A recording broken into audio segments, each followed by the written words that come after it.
According to Concordia University, college students spend about 4.5 hours a day on average social media. That equates to over 31 hours a week being on sites like TikTok, Instagram, Facebook, Snapchat, and more. These platforms are deeply embedded in daily life, especially for young adults.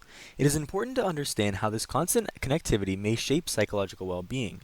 What I am here to examine and propose is the relationship between social media use and mental health outcomes among university students in the United States and Canada. Existing research shows mixed but concerning findings. Studies by researchers like Jean Twenge suggest that increased screen time is associated with higher rates of anxiety, depression, and loneliness among young adults in college.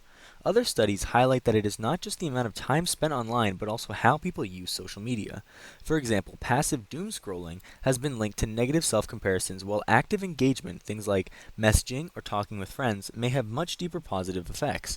And interesting enough, according to Harvard Health, women and people with a history of trauma are particularly vulnerable when it comes to doom scrolling due to the level of violence associated with mass media. However, this is still a debate in terms of the study's results and causation. It remains unclear whether social media use leads to poor mental health, or if individuals experiencing mental health issues or problems are more prone to use social media in the ways that negatively impact people, as it is largely correlated with negative mental health impacts, but the causative link can be apparent when looking at the addictive features of social media. Because social media targets you through its addictive algorithms, it brings about a constant dopamine hit that cycles through examples of cyberbullying, FOMO or fear of missing out, and highlight reels. This leads to my main research question. How does the type and intensity of social media use affect the mental health outcomes among university students? To answer this question, I would conduct a mixed method study. First, I would distribute a survey to university students that measures three things. 1. Daily time spent on social media. 2. Type of use, being active versus passive. And 3. Mental health indicators such as anxiety, depression, and self-esteem.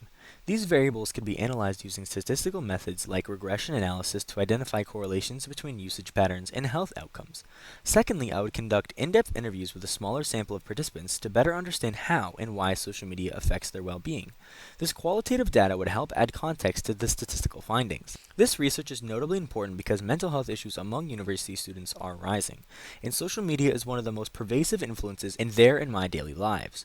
Understanding this relationship could help universities develop better mental health resources, inform public health guidelines, and even shape how social platforms are designed.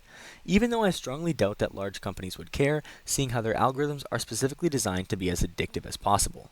Ultimately, however, this research matters because it moves beyond simply asking whether social media is good or bad, and instead focuses on how it can be used in ways that support, rather than harm, the student well-being of people in college.